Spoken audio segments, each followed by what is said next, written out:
बिस्मिल्लाहिर्रहमानिर्रहीम। Programme focus में आपको खुशामदीद कहते हैं। सबसे पहले बात करेंगे पाकिस्तानी स्टॉक एक्सचेंज की। आज भी रिकॉर्ड तेजी का समा देखा गया। हंड्रेड इंडेक्स पहली बार 81,000 की हद अबूर कर गया। दौरान ट्रेडिंग जबरदस्त तेजी रही, रिकॉर्ड तेजी रही।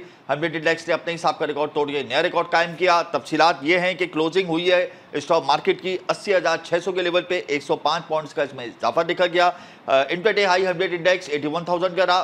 पहली दफा हमने ये हिस्सा देखा। इंट्राडे लो 80,500 का रहा। मजमूई तौर पे 609 मिलियन शेयर्स का लेन देन हुआ। 216 कंपनियों के शेयर्स में इजाफा और 190 कंपनियों के शेयर्स में कमी हुई। Banking stocks, cement stocks, auto stocks के शेयर्स में खरीदो फरोख्त देखी गई। सेलेक्टेड स्टॉक्स में काम हो रहा है, लेकिन जमकर काम हो रहा है। सेंटीमेंट पॉजिटिव है फाइनेंसर्स के। उसकी बुनियादी वजह IMF से मुस्बत मुज़ाकरात हैं। इसके अलावा स्टेट बैंक ने रेमिटेंसेस के जो फिगर्स हैं वो जारी कर दिए हैं। गुज़िश्ता बजट के अंदर रेमिटेंसेस का टारगेट रखा था $33 बिलियन। हम उसको अचीव नहीं कर पाए। जो एदाद शुमार सामने आए हैं उसके मुताबिक माली साल 2024 में तरसीलात ज़र में 10% का इजाफा ज़रूर हुआ है, लेकिन हम अपना टारगेट अचीव नहीं कर पाए। मजमूई तौर पे हमने तरसीलात ज़र $30 अरब की जमा की है। $33 अरब का हमारा टारगेट था। ये डेफिसिट, ये शॉर्टफॉल रहा है, जिसकी वजह से इस बजट में हुकूमत ने पहली बार रेमिटेंसेस का कोई टारगेट ही नहीं रखा। ये भी बड़ी अचंभे की बात है। बहरहाल एदाद शुमार जो आए हैं उसमें सबसे ज़्यादा जो रेमिटेंसेस हमने हासिल की हैं वो सऊदी अरब से की हैं। उसके बाद UAE, फिर UK, दैन अमेरिका का नंबर आता है। इस पर भी हम बात करेंगे अपने प्रोग्राम में। इसके अलावा KPT ने कार्गो हैंडलिंग रिपोर्ट का इजरा कर दिया है। कार्गो हैंडलिंग में 24% का इजाफा देखा गया है। मुल्क भर में कार्गो हैंडलिंग मजमूई तौर पे 51 मिलियन टन रही है। कुछ शायद बात है। ड्राई कार्गो हैंडलिंग 31% इजाफे से 40 मिलियन टन रही।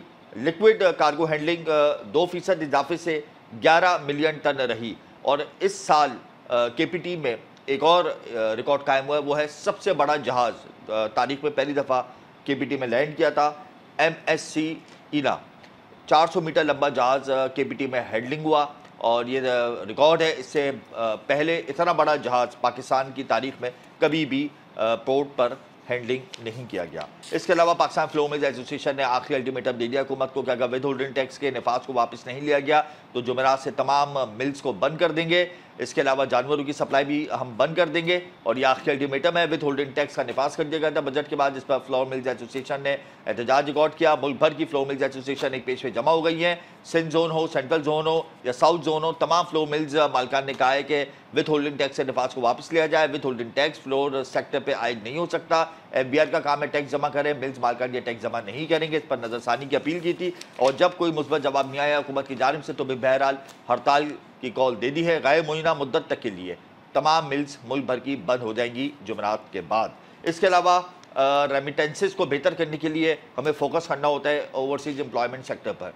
ब्यूरो ऑफ इमिग्रेशन का काम है कि वो ऐसी पॉलिसी लेकर आए ताकि हमारी रेमिटेंसेस इंक्रीज़ हो। लेकिन अफसोस इस बात का है कि बहुत तेज़ी से ब्रेन ड्रेन हो रहा है। बहुत तेज़ी से लोग मुल्क छोड़ के बाहर जा रहे हैं क्योंकि महंगाई की शरह में इजाफा हो रहा है। ऑफिसेज, इंडस्ट्रीज़ और फैक्ट्रीज़ बंद हो रही हैं, जिसकी वजह से लोग बाहर जा रहे हैं, लेकिन वो बाहर भी नहीं जा पा रहे। क्या मुश्किलात है, वीज़े नहीं मिल रहे, एम्प्लॉयमेंट वीज़ों का इजरा नहीं हो रहा। मुख्तलिफ ममालिक की तरफ से आए दिन रिस्ट्रिक्शंस आ रही हैं, जिसकी वजह से हमारी जो एम्प्लॉयमेंट है वो बाहर नहीं जा पा रही है। वो मसाइल क्या है, इस पर भी आज हम बात करेंगे।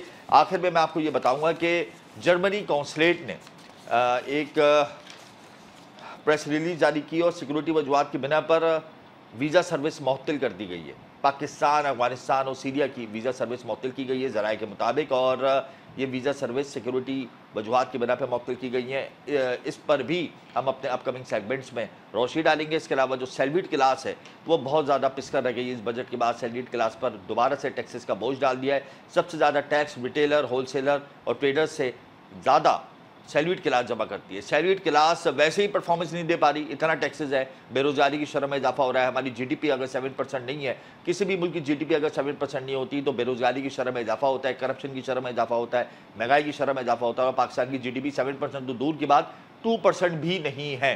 तो इस GDP पर जब सैलरीड क्लास परफॉर्मेंस देगी और उस पर टैक्सेस का बोझ डाल देंगे तो तनख्वाहदार तबका बहुत मुश्किल से सर्वाइव करेगा, बल्कि नहीं करेगा। तो इस मसाइल पर भी, इस मामले पर भी आज हम अपने प्रोग्राम में रोशनी डालेंगे। लेकिन यहाँ वक्त एक ब्रेक का, हमारे साथ है वेलकम है। प्रोग्राम में इस वक्त हमें ज्वाइन कर चुके हैं जफर मोती, साबिक डायरेक्टर पाकिस्तान स्टॉक एक्सचेंज। बहुत शुक्रिया जफर साहब, आप तब तक कीमती वक्त दिया। मार्केट ने आज भी तारीख में एक नया हिंसा अबूर किया 81,000 का, वजह क्या है? मार्केट क्यों इतना आउट क्लास परफॉर्म कर रही है? कि वजह बिल्कुल सामने है। वजह बिल्कुल सामने है। डिविडेंड पे आउट नहीं है।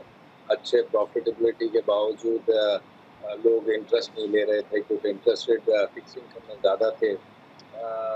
2.5, 3, सवा 3, 3.5 के पी मल्टीपल पर अच्छे शेयर मिल रहे थे। लोगों ने पहले तो पॉलिटिकल क्राइसिस ने इसको डैमेज किया हुआ था, फिर हमारे इकोनॉमिकल क्राइसिस ने डैमेज किया हुआ था। जी। ओवरऑल सिचुएशन इतनी खराब है, बैंक्रप्सी के पास थे। अब थोड़ा सा बैंक्रप्सी से निकले हैं, थोड़ा टर्न अराउंड की बातें हुई हैं, तो उससे मार्केट में एक जोश आया है। फिर 150 बेसिस पॉइंट इंटरेस्ट अच्छा आया है। डॉलर रुपये की पैरिटी स्टेबल है, करंट अकाउंट सही है, रिजर्व्स बढ़ रहे हैं, लेकिन अभी भी सेटिस्फैक्ट्री में नहीं कह रहा होगा, लेकिन ये है कि 4.5 के पी मल्टीपल पर अभी भी शेयर मिल रहे हैं। तो एक किस्म की मार्केट में एक पुश है और ये पुश को खराब कर देती है। कभी कोई अनटूवर्ड इंसिडेंट होता है तो market one way upward movement में है। जफर साहब, अगर आईएमएफ ने हमें लोन देने से मना कर दिया या आईएमएफ ने मजीद रिस्ट्रिक्शंस लगा दी कि आप मजीद टैक्सेस जीडीपी को इंक्रीज़ करके मजीद टैक्सेस का नफाज करें, मजीद बिजली गैस बढ़ाएं, पेट्रोलियम लीवी को बढ़ाएं, और आईएमएफ हमें 3-4 महीने मॉनिटर करती है, तो क्या फिर भी आप समझते हैं कि मार्केट बेहतर रहेगी, रिकॉर्ड सतह पर ट्रेड होती रहेगी?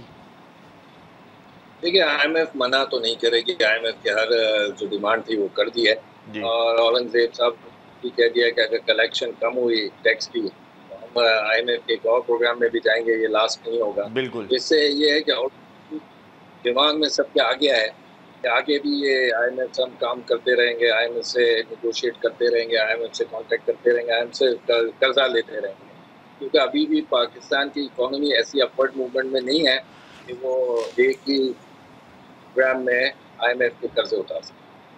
आप समझते हैं कि आईएमएफ हमें इतनी आसानी से प्रोग्राम दे देगा या बहुत ज़्यादा रिस्ट्रिक्शंस लगाएगा, रेगुलेशंस को फॉलो करने पड़ेंगे हमें? देखिए, रेगुलेशन तो आईएमएफ बहुत सख्ती से करा रहा है, कराता रहा भी है और कराएगा भी आगे। लेकिन ये है कि अगर वो देख रहा है कि हम सही लाइन एंड लेंथ पर जा रहे हैं तो फिर वो हमें दिक्कत नहीं देगा, क्योंकि हम लोग जो कह रही है आईएमएफ वो कर रहे हैं। अभी देखिए ना, हमें आपको भी पता है, हमें भी पता है कि इन्फ्लेशन 12 पर नहीं है। हमें भी पता है, आपको भी पता है कि अभी ये जैसे ही और इलेक्ट्रिसिटी के भाव बढ़ेंगे तो और महंगाई बढ़ेगी। हमें ये भी नज़र आ रहा है कि इंटरेस्ट रेट जो है वो और नीचे आने में बड़ी डिफिकल्टी होगी गवर्नमेंट को जी। और अभी खर्चे गवर्नमेंट एक्सपेंडिचर्स कर रही है और इधर उधर ये काट रही है, उसका भी बड़ा एक्सपेंसेस गवर्नमेंट कहाँ से बेयर करेगी ये समझ नहीं आ रहा है। टैक्सेशन में अगर गवर्नमेंट समझती है कि सिर्फ ये चंद कंपनियां, लिस्टेड कंपनियां, वो सब ये टैक्स को संभाल लेंगी तो ये गलती है। तो टैक्स नेट भी बढ़ाना पड़ेगा, नॉन फाइलर पर सख्ती तो की और सख्ती बढ़ानी पड़ेगी ताकि हमें जो फाइलर्स हैं उनको थोड़ा दी। मार्केट, स्टॉक मार्केट हमारी इस वक्त पुरकशिश है, शेयर्स की कीमतें भी कम है, तो बट एक्टिव क्लाइंटेल हमारी इंक्रीज क्यों नहीं हो रही, नए आईपीओस क्यों नहीं आ रहे? देखिए, आईपीओस के ऊपर तो बहुत सख्तियां बहुत है ना, ग्रीन फील्ड होना चाहिए, प्रॉफिट मेकिंग होना चाहिए, तो कई लोग तो इधर रुख नहीं कर रहे। दूसरा ये है कि जो नफे वाली कंपनियां हैं वो तो चाहती ही नहीं है कि कोई को शेयर दें, कोई को पार्टनर बनाए स्मॉल शेयर होल्डरों को, क्योंकि फिर रूल्स एंड रेगुलेशंस बड़े आ जाते हैं उसको हैंडल करने के लिए। सबसे बड़ा मसला तो ये है ना कि आप जो कह रहे हैं एक्टिव क्लाइंटेल नहीं बढ़ रही है, उसकी मेन वजह ये कि एजुकेशन नहीं है, लोगों को अवेयरनेस नहीं है। अभी एक प्रोग्राम आपके पहले एक प्रोग्राम में मैं था तो मैंने यही कहा कि अगर पंजाब से कुछ नए इन्वेस्टर्स आ रहे हैं तो आने दें, हम तो चाहते हैं पूरे मुल्क से आए, के से भी आए, बलूचिस्तान से भी आए, वहाँ पर तो अवेयरनेस बिल्कुल नहीं है। तो ये आप नहीं समझते कि स्टॉक एक्सचेंज मैनेजमेंट की लैकिंग है कि वो अवेयरनेस प्रोग्राम नहीं मुनक्किद करवाती, अवेयरनेस प्लान जो है वो मुतारिफ नहीं करा रही नए, तो इससे भी एक नेगेटिव इम्पैक्ट क्रिएट हो रहा है आप लोगों की मार्केट पर? नहीं, अवेयरनेस वो प्रोग्राम कराती है लेकिन लोग आने को तैयार नहीं होते ना। अवेयरनेस प्रोग्राम ये उस एरिया में करा रही है जहाँ पर शहर में। आपको अब अवेयरनेस प्रोग्राम छोटे शहरों में, जहाँ पर होटलिंग की मुश्किलात हैं, जहाँ पर जाने की एक्सेसिबिलिटी की मुश्किलात हैं, वहाँ कराना पड़ेगा। अगर आप सिर्फ कराची, लाहौर, इस्लामाबाद को ही देखते रहेंगे तो वो अवेयरनेस में अब वो आते ही नहीं है। और दूसरा, दुबई को भी ना देखें आप, इंटीरियर सिंध में जाएं, पंजाब में बड़े-बड़े शहर हो गए हैं और वो फिल्दी रिच है, सियालकोट, गुजरांवाला, उधर करें। वहाँ पर अभी तक अवेयरनेस के कोई प्रोग्राम सातिफा रिजल्ट भी मिला है और हमने अवेयरनेस के प्रोग्राम किए भी नहीं है। अच्छा जफर साहब, आईएमएफ का प्लान तो जारी है, आईएमएफ से तो मुज़ाकरात का सिलसिला चला रहा है, इसको हम 2 मिनट के लिए साइड में कर देते हैं। अब हम आ जाते हैं ग्राउंड रियलिटीज़ पर। बिजली अगर महंगी होती है, गैस महंगी होगी, पेट्रोलियम लीवी में इजाफा होगा, शरह सूद अगर बढ़ती है, इसके अलावा जो टैक्सेस का अंबार है 3,700 अरब रुपए का, इसको हम किस तरीके से सर्वाइव करेंगे? कॉर्पोरेट सेक्टर इंतहाई परेशान है, डिविडेंड तो चले आ गए कंपनियों के, अब फ्यूचर आपको क्या लग रहा है पाकिस्तान का? क्या हम अपनी सही सिमत में रवा दवा हो पाएंगे? क्योंकि जो इंफ्रास्ट्रक्चर है पाकिस्तान का वो भी बहुत ज़्यादा ख़राब है। देखिए, यही तो घबराहट की बात है ना कि इंफ्रास्ट्रक्चर बैठ गया है और पाकिस्तान सही सिमत में भी हो तो सिमत की जो मंजिल है वो बहुत दूर है। वो मंजिल आपको, ये जो लोग कहते हैं टर्न अराउंड हो जाएगी 1 साल के अंदर, ऐसा कुछ नहीं होगा। अभी तो और डिफिकल्टीज आएंगी। अभी तो आप इंपोर्ट बिल के बगैर वाला मुल्क बैठे हो। अभी तो आपको एसेंशियल प्रोडक्ट्स लेनी है। अभी आप सोचे कि $1 बिलियन का जो वीट आया है, वो वीट भी अब थोड़े दिन में आपको लगेगा शॉर्टेज हो रही है। तो अभी तो बहुत टाइम है, बहुत मसाइल हैं। ये कलेक्शन कैसे करेंगे, किस तरह करेंगे, ये भी समझ नहीं आ रहा है। जो आरटीआर का जो टीमें हैं वो तो मेहनत कर रही हैं नॉन फाइलर्स पर, लेकिन वो हाथ में नहीं आ रहे। उनके सिम बंद करके देखी तो सिम अपने दूसरे स्टाफ का नौकरों के ले लिए। ये सब मसाइल तो हैं। अभी देखें इसको किस तरह गवर्नमेंट हैंडल करती है। कोई भी ये कहता है कि उसको समझ आ रहा है पाकिस्तान की सिम या पाकिस्तान अगला 6 महीना कैसे गुजारेगा, वो झूठ बोल रहा है। अच्छा जफर साहब, आखिर में ये बता दें, क्या हम आईएमएफ के बगैर अपनी लाइन ड्रॉ कर सकते हैं? क्या हमें इतना पोटेंशियल है? बिल्कुल नहीं है। जब आप अगर याद करो कि जब हम बिल्कुल बैंक्रप्सी के करीब थे तो सब फाइनेंशियल एनालिस्ट आपके प्रोग्रामों में, हर एक के प्रोग्रामों में जा रहे थे, मैं खुद भी, तो हम लोग एक ही बात कर रहे थे कि आप 25 करोड़ आवाम को जिंदगी और किस्मत का रिस्क नहीं लो, IMF के पास ना जाकर। IMF के पास जाओ ताकि ये ब्रीदिंग स्पेस हमें मिले। बैंक्रप्सी बचे, ब्रीदिंग स्पेस मिली है। बैंक्रप्सी 25 करोड़ आवाम की इस सेंचुरी में किसी ने देखी ही नहीं है।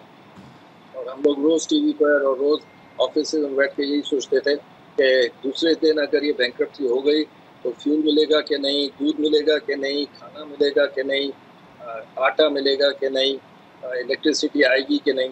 ये जो नई नई बैंक्रप्सी होती हैं उसका तो पता ही नहीं होता कि भाई वो क्या मुल्क को किस तबाही तक ले जाते हैं। बिल्कुल, आपने दुरुस्त कहा। बहुत शुक्रिया जफर साहब, आप तब तक कीमती वक्त दिया। 70,000 अरब रुपए से जायद हमारे मुल्क पर मजमूई कर्जा है। 25 अरब डॉलर हमने नए माली साल में बैरूनी कर्ज की अदाइयों में देने हैं। किस तरीके से हम सर्वाइव करेंगे? अभी भी पाकिस्तान के पास इतना पोटेंशियल नहीं है कि वो अपने मुकामी कर्जे और बैरूनी कर्जे अदा कर सके। टेक्निकल डिफ़ॉल्ट हम कर चुके हैं, सोवरेन डिफ़ॉल्ट अभी हम दूर हैं, 3-4 कदम दूर हैं। बहरहाल IMF का प्लान हमारी आखिरी उम्मीद है। पोटेंशियल है, हमें बहुत पोटेंशियल है। जोग्राफिकल लोकेशन हमारी बड़ी आउट क्लास है, मादी ज़खायर हमारे पास हैं, टीम अच्छी टीमें हैं हमारे पास, लेकिन हमारे पास कोई पॉलिसी नहीं है। हम होमवर्क नहीं करते। हम लोग IMF के पास जाते हैं और मनोवन IMF के ऑर्डर्स को तस्लीम कर लेते हैं। हम IMF के बगैर नहीं रह सकते। हमें long term short term policy बनानी होगी, ख्वाह वो एक्सपोर्ट की हो, रेमिटेंसेस की हो, लोकलाइजेशन की हो, इंपोर्ट बिल को कम करने की हो। बहरहाल हमें मेड इन पाकिस्तान के फार्मूले पर जाना होगा। हमसाए ममालिक हमसे बहुत आगे निकल गए हैं, पाकिस्तान दिन ब दिन पीछे जाता जा रहा है।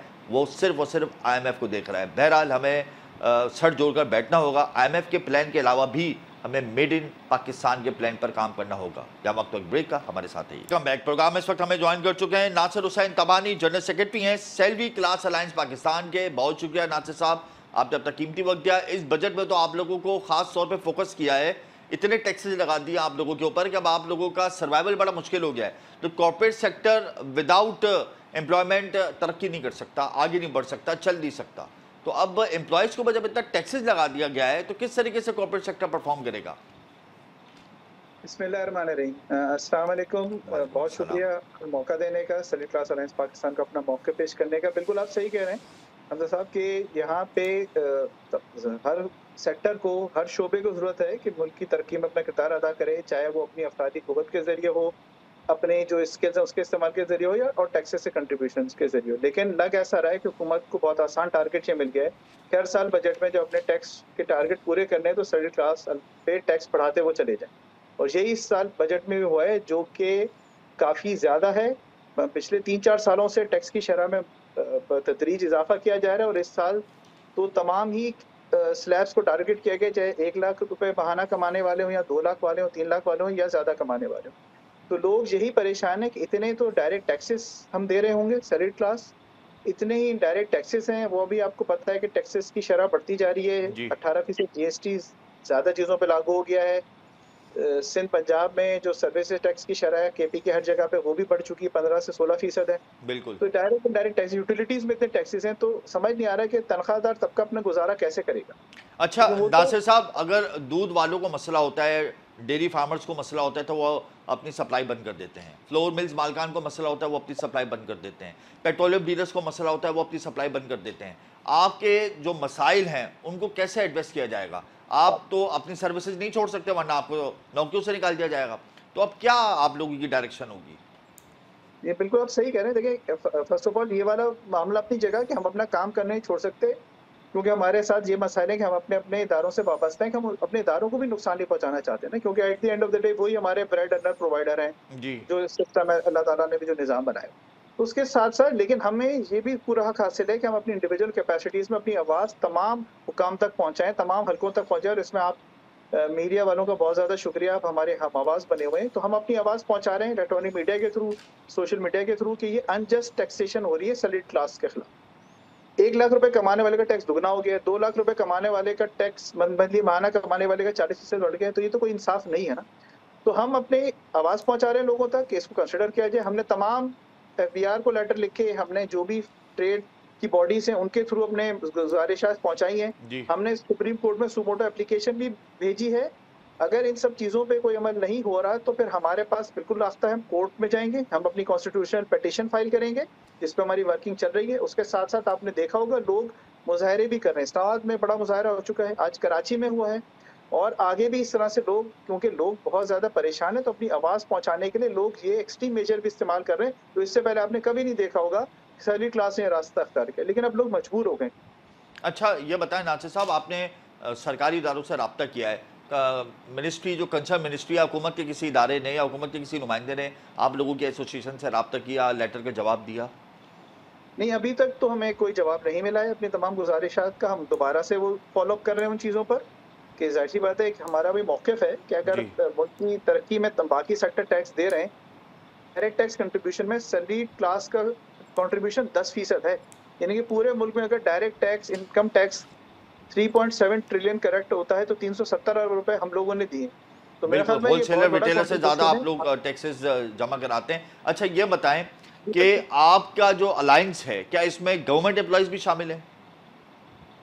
नहीं, इस वक़्त तो इसमें अब तक तो गवर्नमेंट एम्प्लॉइज़ शामिल नहीं है, लेकिन मैं ये कह सकता हूँ कि वो इदारे जिसमें गवर्नमेंट का शेयर है वो लोग इसमें ज़रूर शामिल हैं।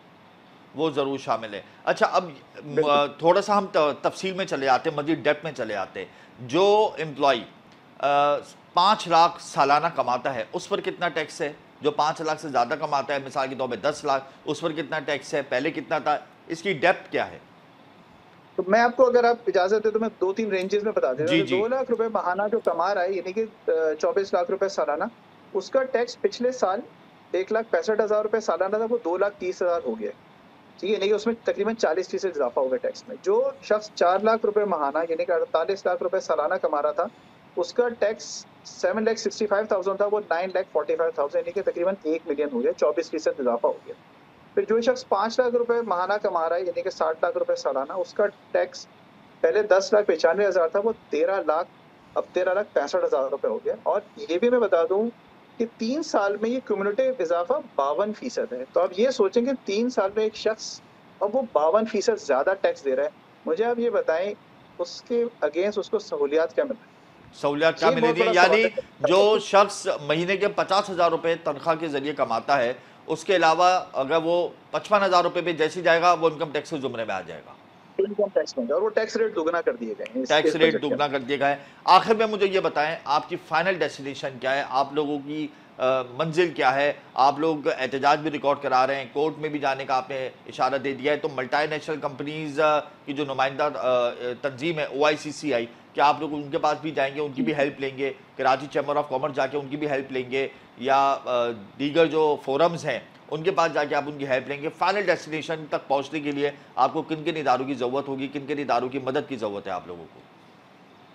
देखिए, हम तमाम लोगों से ऑलरेडी में, चाहे FPCCI हो, OICCI हो, पाकिस्तान बिजनेस काउंसिल हो, और आप एम्प्लॉयर फेडरेशन ऑफ पाकिस्तान से भी रब्ता करें। ये सारी एक्सरसाइज हमने किसी हद तक पिछले साल भी की थी जी। लेकिन फिर जब होता है ना, बजट आ जाता है तनख्वाह, तो बात खत्म हो जाती है। लेकिन इस दफा सबका मुकम्मल इरादा है, ये जो एक मोमेंटम बन गया है इसको हम रुकने नहीं देंगे, और इंशाल्लाह हमें आप लोगों में भरपूर सपोर्ट हासिल होगी।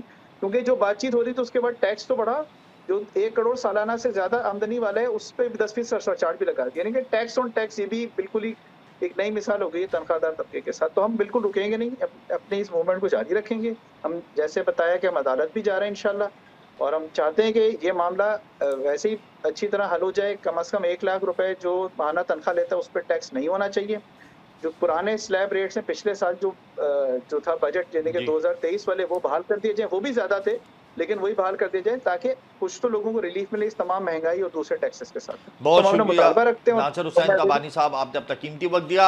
जायज़ मुतालबात हैं सेल्विट क्लास के, इसमें कोई दो राय नहीं कि सबसे ज़्यादा रिटेलर, होलसेलर और प्रोफेशनल से सबसे ज़्यादा जो टैक्स देते हैं, हिस्सा डालते हैं टैक्स कलेक्शन में, वो सैलरीड क्लास डालती है। और कॉर्पोरेट सेक्टर और दीगर जो मल्टीनेशनल नेशनल कंपनीज हैं, ये चलती ही एम्प्लॉयमेंट की वजह से। जब एम्प्लॉय पे आप इतना बोझ डाल देंगी तो वो क्या करेगा बेचारा? और वही बात आ जाती है कि आप किसी की राय नहीं लेते, आप किसी एसोसिएशन के, किसी अलायंस के, किसी अपेक्स बॉडी के, किसी अथॉरिटी की आप राय नहीं लेते, और आप बजट के अंदर इतने बड़े बड़े टैक्सेस ऐड कर देते हैं।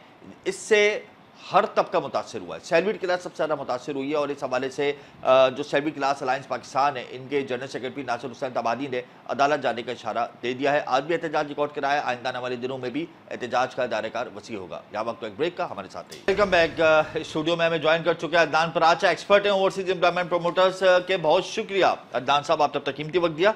ये 30 अरब डॉलर जो हमारे इस वक्त रेमिटेंसेस के फिगर्स आए हैं स्टेट बैंक की जानिब से, अच्छे हैं, 10% इजाफा हुआ है, लेकिन 33 अरब डॉलर का हमने टारगेट अचीव नहीं किया।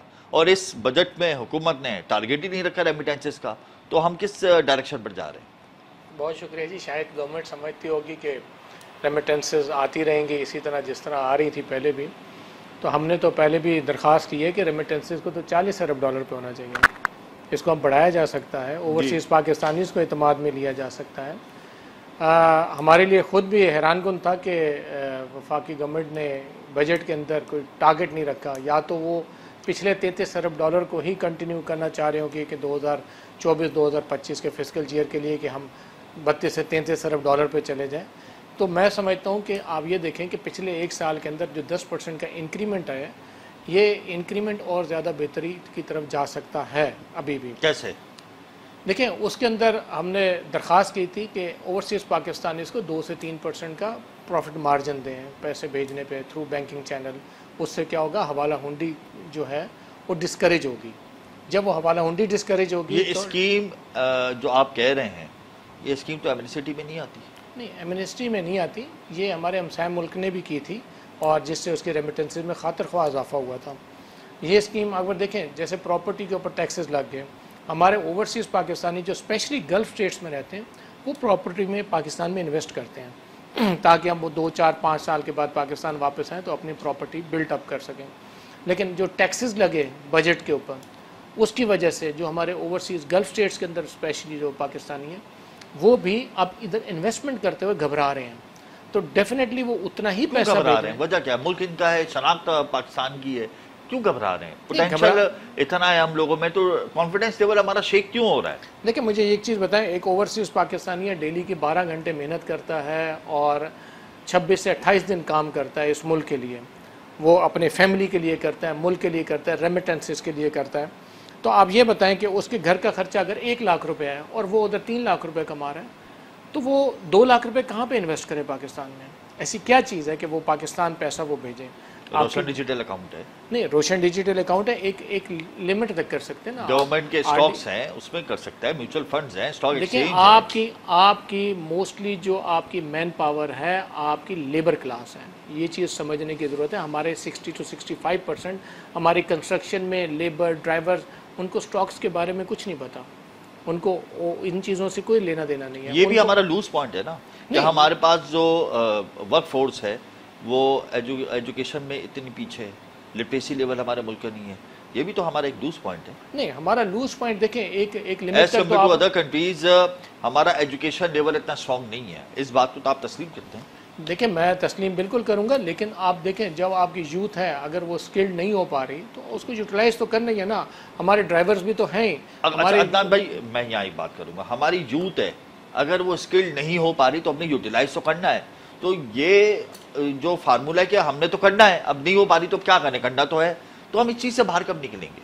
हमने अपनी यूथ को ऐसा बनाना है कि हमारी जो एक फ्यूचर डायरेक्शन है हमारे मुल्क की, कम से कम वो तो सेट हो। अगर हम यूटिलाइज ना करें यूथ को, बोलेंगे पढ़ो, आप शॉर्ट कोर्सेज नहीं करो आईटी के, इंडिया को देख लो वो इंजीनियर बना रहे हैं, आप उनकी पढ़ाई पर अगर खुसूसी तवज्जो दें, उनका ब्रेन आप उनकी ब्रेन स्टॉर्मिंग इतनी पावरफुल करें तो आप अपने मुल्क की रेमिटेंसेस को भी बेहतर कर सकते हैं, अपनी जनरेशन को भी बेहतर कर सकते हैं, और लिटरेसी लेवल भी हमारा बेहतर होगा। देखिए जब तक इस बात को मानते हैं? जी देखिए मैं आपको एक चीज बताऊं, जब तक फार्मूले को देखें फार्मूला देखें, जब तक आप एजुकेशन लेवल अपना स्कूल लेवल पे उसको बेहतर नहीं करेंगे वो आगे जाके बेहतर नहीं होगा, नंबर एक, ठीक है, आप समझिएगा मेरी बात को जी। दूसरी बात है जब तक आप स्टेक होल्डर्स को ऑन बोर्ड नहीं लेंगे, स्टेक होल्डर्स को ऑन बोर्ड लेके हमें वो सर खुद भी तो कुछ करना होगा ना। देखिए मैं पढ़ने लिखने के लिए अगर हम सारा मलबा हुकूमत पे डाल दें, नहीं हुकूमत की तो मैं बात ही नहीं कर रहा। अब स्टेक होल्डर को ऑन बोर्ड नहीं लिया तो क्या इंसान अपनी तरक्की के लिए आगे नहीं बढ़ेगा? देखिए हमें मुझे तरक्की करनी है, मिसाल है आपको तरक्की करनी है तो आप मुशाहिदा भी खुद करेंगे, किताब भी खरीदेंगे, पढ़ेंगे भी, आप पैदल भी चलेंगे, ट्यूटर के पास भी जाएंगे, सीखेंगे भी, तो ये तो हमारी अवेयरनेस के ऊपर है ना। देखिए जब डॉक्टर के पास क्यों जाया जाता है, इलाज के लिए जाया जाता है, पेशेंट जाता है ताकि इलाज वो उससे प्रॉपरली डॉक्टर उसको इलाज कर सकें। अगर पेशेंट को खुद ही इलाज करना है तो वो मेडिसिन गलत भी ले सकता है, मेडिसिन पुरानी भी ले सकता है, नया फार्मूले आ गए हैं, तो हम भी अपनी फील्ड के डॉक्टर्स हैं। हमें एक चीज़ ऑन बोर्ड जब हम कहते हैं तो हमें ये चीज़ पता है कि गल्फ स्टेट्स के अंदर इस टाइम पे रिक्वायरमेंट्स क्या हैं, किन कैटेगरीज के हैं, हम अपने यूथ को कहाँ पे कब तक हम ड्राइवर भेजेंगे, मेसन भेजेंगे, मिस्त्री भेजेंगे, माली भेजेंगे, कब तक हम इस तरीके की वर्कफोर्स भेजते रहेंगे? हम पावरफुल वर्कफोर्स कब भेजेंगे? देखिए पाकिस्तान पावरफुल वर्कफोर्स पे कब आके खड़ा होगा? स्टेक होल्डर्स को ऑन बोर्ड लेंगे हम, आपको पूरी प्रॉपरली गवर्नमेंट ऑफ पाकिस्तान को प्रॉपर एक प्लान आउट बना के देंगे। देखिए गवर्नमेंट लेवल पे इंस्टीट्यूट्स बना के उनको चला के उनको यूथ को आप यूटिलाइज नहीं कर सकते। देखिए हम सर्टिफिकेशन तो दे रहे हैं जी, उनकी यूटिलाइजेशन बच्चे को नहीं दे रहे, प्रैक्टिकल नहीं दे रहे। इस टाइम पे एक नॉर्मल कराची की यूनिवर्सिटी अगर आप बात करेंगे तो 2500 इंजीनियर एक यूनिवर्सिटी से आपका साल का निकल रहे हैं। अब वो 2500 इंजीनियर एक यूनिवर्सिटी में अगर आपकी प्राइवेट यूनिवर्सिटी से निकलता है एक साल में, तो अक्रॉस दी पाकिस्तान कितना इंजीनियर्स निकलता होगा? सर इंजीनियर्स का लेवल हमारे मुल्क में कम है, अकाउंटेंट का लेवल, मैनेजर का लेवल, अच्छे पढ़े लिखे दूसरे तबकात का लेवल हमारे मुल्क में बेहतर है। आप अगर इंजीनियर को हटा दें, डॉक्टर्स को हटा दें, चले आप आ जाएं अकाउंट्स के शोबे में, आप मार्केटिंग के शोबे में आ जाएं, आप HR के शोबे में आ जाएं, आप एडमिनिस्ट्रेशन के शोबे में आ जाएं, बहुत से ऐसे शोबे हैं जिसमें अच्छा स्कोप है, हम लोग अच्छा आउटपुट देते हैं। लेकिन अफसोस इस बात है कि पाकिस्तान की जो वर्क फोर्स है वो लेबर ही पर महदूद है। तो इसका कसूरवार आप किसको समझते हैं? मुख्तसर ये बताएं ताकि मैं अगले सवाल पे जाऊं। देखिए इसका कसूरवार हम सब हैं, हम सब हैं, इसमें हमारी कम्युनिटी भी है। हम बेसिकली जितने भी ओवरसीज प्रमोटर्स हैं, क्योंकि ठीक है नंबर एक, ठीक है। दूसरी बात है हमारे गवर्नमेंट सेक्टर, हमारी मिनिस्ट्री सेक्टर में मिनिस्ट्री हमारी उसकी वजह जी मैं आपको बताता हूँ। उसकी वजह ये है कि पिछले 2-2.5 साल से हम शोर मचा रहे हैं कि यूरोपियन सेक्टर्स के अंदर 10 से 12 लाख वर्कफोर्स की सालाना ज़रूरत है। हमें खुदा का वास्ता है, हमें ऑन बोर्ड करें, हमें वीज़ा फैसिलिटेशन दे, वहाँ के साथ MOU साइन करें। जब कुछ नहीं हो रहा तो उसके बाद वाला अमल अपनाने तो भाई प्लान मुझे बताएं, जब एमओयूज ही साइन नहीं होंगे हमें तो वहां से वर्कफोर्स एमओयू तो साइन होते रहते हैं पाकिस्तान के, कभी आप गल्फ कंट्रीज में चले जाएं, उधर एक एमओयू साइन हो रहा है, इधर एमओयू साइन हो रहा है। एमओयू साइन करने में पाकिस्तान नंबर 1 है, लेकिन इंप्लीमेंट कराने में 0 है हम लोग। हाँ तो भाई यही चीज है, जब तक आप एमओयू के साथ एग्रीमेंट नहीं करेंगे उस वक्त तक हमारी ओवरसीज कम्युनिटी, हमारे पाकिस्तान के बच्चे उस क्वांटिटी के अंदर बाहर नहीं जा सकते। जब आप गवर्नमेंट टू गवर्नमेंट एक एग्रीमेंट साइन होगा तो फिर B2B जाके हम विजिट करके हम business generate. Overseas employment promoters भी कसूरवार हैं, कंसर्न मिनिस्ट्री ओवरसीज की वो भी कसूरवार है, ओवरसीज एम्प्लॉयमेंट कॉर्पोरेशन भी कसूरवार है, ब्यूरो ऑफ इमिग्रेशन भी कसूरवार है कि हम अपनी वर्कफोर्स पे मेहनत नहीं करते हैं। देखिए मैं आपको एक चीज मैं आपको मैं आगे बढ़ना चाह रहा हूं, मैं दूसरा सवाल नहीं मैं आपको एक चीज बताऊं जी। कसूरवार इन द सेंस ये है कि हमें बाहर से जो बिजनेस मिलता है हम वो इधर हम डिलीवर कर देते हैं, ठीक है ना? अच्छा सुने मुल्की खजाने को नुकसान पहुंच रहा है। बात सुने, बात ये का जो जब आपकी जब खारजा पॉलिसीज को आप बेहतर करेंगे, फॉरेन मिनिस्ट्री भी कसूरवार है, ठीक है ना? फॉरेन मिनिस्ट्री भी आ गई। कसूरवार देखें इन द सेंस ये कि जब इनको थ्रू प्रॉपरली एक प्लान आउट कर दिया जाए तो मैं समझता हूं अपने हिस्से का काम अच्छे तरीके से नहीं कर रहे, यही कसूर, यही सबसे बड़ा कसूर है। थ्रू प्रॉपर प्लान हो या कुछ भी हो, अपने हिस्से का काम ये नहीं कर रहे। अच्छा, अब दूसरा सवाल ये है कि सऊदी अरब ने और यूएई ने इतनी रिस्ट्रिक्शंस क्यों लगाती हैं पाकिस्तानियों पे कि भाई आप हमारे मुल्क आएंगे तो वीज़े की इतनी रिस्ट्रिक्शंस हैं, इतनी रिस्ट्रिक्शंस लगा दी कि एम्प्लॉयमेंट वीज़े ही नहीं मिल पा रहे। जो लोग वहाँ विजिट पे जा रहे हैं और एम्प्लॉयमेंट के लिए कोशिश कर रहे हैं, उनको नौकरियाँ मिल भी रही हैं तो उनको वीज़े का इजरा नहीं हो रहा। तो हमारी कंसर्न मिनिस्ट्री, हमारी जो कॉन्सुलेट है और आप लोगों की जो तंजीम है वो क्या कर रही है? देखिए हमारी तंजीम तो बोल रही है नवंबर 4 नवंबर 2023 से हमारा जो है यूएई का वीज़ा बंद हुआ था, ठीक है। हमारा 90 to 95% वीज़ा हमारा 90% बंद।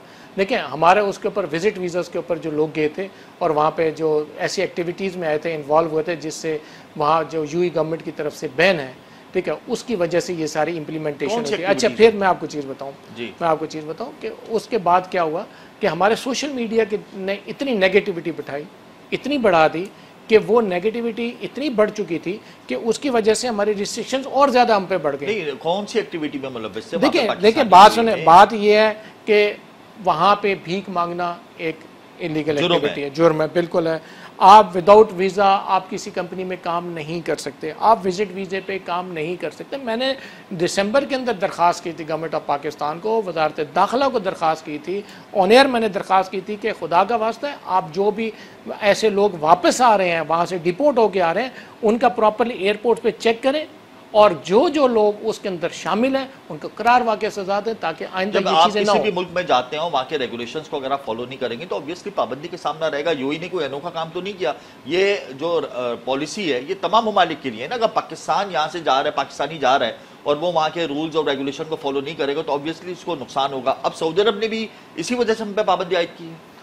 देखिए सऊदीया में पाबंदी नहीं आई, अब सऊदीया में हमारी जो रिस्ट्रिक्शंस आ रही हैं वो एक सिनेरियो की तहत, वो दूसरा सिनेरियो है कि उसके अंदर हमारे उम्रा वीज़ा पे आप जाएं, मक्का मदीना के अंदर लोग भीख मांग रहे हैं। अफसोस की बात है, ठीक है। यही चीज़ वो वहाँ पे सोशल मीडिया के थ्रू हमारे ही लोग वो हाईलाइट करते हैं, जिससे क्या है कि हमारे जो उम्रा ज़ायरीन और दूसरे जो लोग जाने वाले हैं, ठीक है, वो बहुत ज़्यादा इफेक्ट हो रहे हैं। अच्छा, क्या एम्प्लॉयमेंट वीज़े पे क्या होता है कि आप अगले दिन जॉब पे लग जाते हैं, विजिट वीज़े के ऊपर वहाँ जाके जॉब सर्च करना, यहाँ पे वो ये चीज़ें करना, ये बहुत बड़ी प्रॉब्लम है। इसके साथ साथ हमारा जो सऊदीया की तरफ से हमें जो मेन प्रॉब्लम आ रही है वो ये आ रही है कि हमारे जहाँ पे वीज़ा स्टैंपिंग होती है वहाँ पे हमारा कोटा सिस्टम लग गया है, जो पिछले कई अरसे से ये चल रहा है कि कभी हमारा सऊदी एम्बेसी इस्लामाबाद में कोटा सिस्टम लग जाता है, सबमिशन का कोटा सिस्टम लग जाता है, कभी हमारा कराची कौंसलेट में कोटा सिस्टम लगा। तो मैं दरख्वास्त करूँगा कि कोटा सिस्टम हमारी गवर्नमेंट को, हमारी मिनिस्ट्री को, वहाँ की गवर्नमेंट के साथ एक उनके मुफा के साथ बात करके एक दरख्वास्त दी जाए कि ये कोटा सिस्टम ख़त्म किया जाए। होता क्या है कि कोटा सिस्टम से कि एक हमारी जो वीज़ाज़ की स्टैंपिंग है वो डिले होती है जी, वहाँ पे हम डिप्लॉयमेंट प्रॉपर नहीं कर सकते और जिसकी वजह से हमारा पाकिस्तान का कोटा हमारे दूसरे ममालिक की तरफ शिफ्ट हो रहा है, जाता है, इंडिया, बांग्लादेश। जी जी, ये बहुत बड़ा मुश्किल है। बताएं कि जर्मन कॉन्सुलेट ने वीज़ों का इजरा बंद क्यों किया? देखिए ये मैं पहले भी दरख्वास्त कर चुका था कि जर्मनी के साथ और दूसरे ममालिक के साथ, जर्मनी को इस टाइम 7 से 8 लाख वर्कफोर्स की ज़रूरत है, आप प्रॉपरली एग्रीमेंट्स करें ताकि हम उधर एम्प्लॉयमेंट पे बंदे भेज सकें। क्यों बंद किया? मैं आपको बता रहा हूँ, ठीक है ना। हमारा प्रॉब्लम क्या है कि हम वो बात नहीं हुई प्रॉपरली, हमने प्रॉपरली टेकअप नहीं किया उस मामले को। लोग यहाँ से विजिट वीज़े पे जाते हैं, को उनकी सिक्योरिटी कंसर्न्स भी थे, ठीक है, लोग जाके असाइलम्स ले लेते हैं, तो डेफिनेटली एक रेशियो होती है हर मुल्क की, वो हर बंदे को वहाँ पे इंजेक्ट जो है वो नहीं कर पाते हैं, ठीक है। मतलब सिक्योरिटी इश्यूज थे, क्या सिक्योरिटी इश्यूज? देखिए बिल्कुल उनकी एम्बेसीज के सिक्योरिटी इश्यूज हैं, तो तभी तो उन्होंने बंद किया है। पाकिस्तानियों के लिए और दीगर ममालिक के लिए भी? देखिए मैं सुनने में आया कि 2-1 ममालिक और भी इसमें शामिल है, लेकिन पाकिस्तान का नाम भी इसमें है, ठीक है ना। और मैं ये समझता हूँ कि अगर हमारी मिनिस्ट्री वहाँ से दरख्वास्त करे तो ये चीज़ें हट भी सकती हैं, और चेक एंड बैलेंस प्रॉपर रख के हमारे वर्कफोर्स का एम्प्लॉयमेंट की तरफ फोकस करें, ना कि विजिट वीज़े पे लोग उधर जाके फॉर्जरी करें या कोई ऐसी चीज़ें करें, उससे हमें बचना चाहिए। और चीज़ों को वर्कफोर्स को बेहतर कैसे करें, वर्कफोर्स के नंबर्स को बेहतर कैसे करें? हम वर्कफोर्स भेज नहीं पा रहे, रेमिटेंस का टारगेट हम रख नहीं पा रहे, आखिर में मुझे ये बताएं जल्दी से। देखें बात सुने, वर्कफोर्स का तो ये है कि 2022 में आपने 8 लाख भेजी, 2023 में 8,62,000 भेजी, 24 में आपको बता रहा हूँ कि 6 महीनों में हमने 3,25,000 भेजी है, अगले सिर्फ 3,25,000। हालांकि यहाँ पे अनएम्प्लॉयमेंट बढ़ रही है। ये फ्लो सऊदी अरेबिया में है, यूएई की तरफ अभी देखें 6 महीनों में हमने 40,000 भेजे, जो कि पिछले साल हमने 2,29,000 भेजे थे, तो हम 80-90,000 पे। हमारा यूएई बहुत अच्छा सेक्टर है, यकीन करेंगे अगर हमारी गवर्नमेंट ऑफ पाकिस्तान टेकअप करे, यूएई हमारा वो सेक्टर है जहाँ पे एजुकेटेड बच्चा सेल्स का, मार्केटिंग का, ऑफिस का, अकाउंट्स का, ये लोग बहुत ज़्यादा एकोमोडेट होते हैं यूएई के अंदर। और इस टाइम पे हमारा वही बच्चा पाकिस्तान के अंदर, उसके पास जॉब नहीं है, क्योंकि आपकी एक्सपोर्ट की और लोकल इंडस्ट्री बंद हो रही है, बिजनेसेस कम हो रहे हैं, उसकी वजह से हमारा ये बच्चा इफेक्ट हो रहा है। हमारी लेबर क्लास को फिर यहाँ पे नौकरी मिल जाती है, दिहाड़ी पे काम कर लेते हैं, लेकिन हमारा जो ग्रेजुएट बच्चा है, इंटरमीडिएट मास्टर्स बच्चा, वो कहाँ पे जाए? उसकी यूटिलाइजेशन हमारी यूएई वाले सेक्टर पे बहुत अच्छी थी।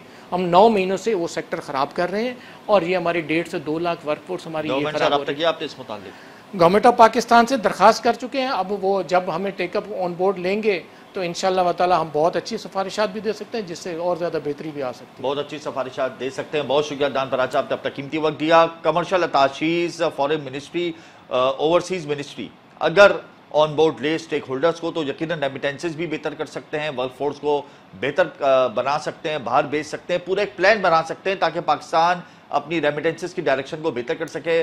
और जिस तरीके से रिस्ट्रिक्शंस हमें नज़र आ रही हैं सऊदी अरब के सेक्टर में, यूएई के और अब दीगर यूरोपियन ममालिक के, उन रिस्ट्रिक्शंस को बेहतर इसीलिए कर सकते हैं जब गवर्नमेंट आए, हमें ऑन बोर्ड ले, स्टेक होल्डर्स को बिठाए। ये कहना है दान फराज का बिल्कुल सही फार्मूला पेश किया है, और हमने अपनी रेमिटेंसेस को बेहतर करना है। $30 अरब की रेमिटेंसेस हमने सिर्फ हासिल की हैं, $33 अरब की रेमिटेंसेस का हमने टारगेट सेट किया था, वो हम अचीव नहीं कर पाए। इस बजट में हमने रेमिटेंसेस का कोई टारगेट नहीं रखा है, ये अलार्मिंग सिचुएशन है। प्रोग्राम का वक्त क्या खत्म होता है, मुझे इजाज़त दीजिए, अल्लाह हाफ़िज़।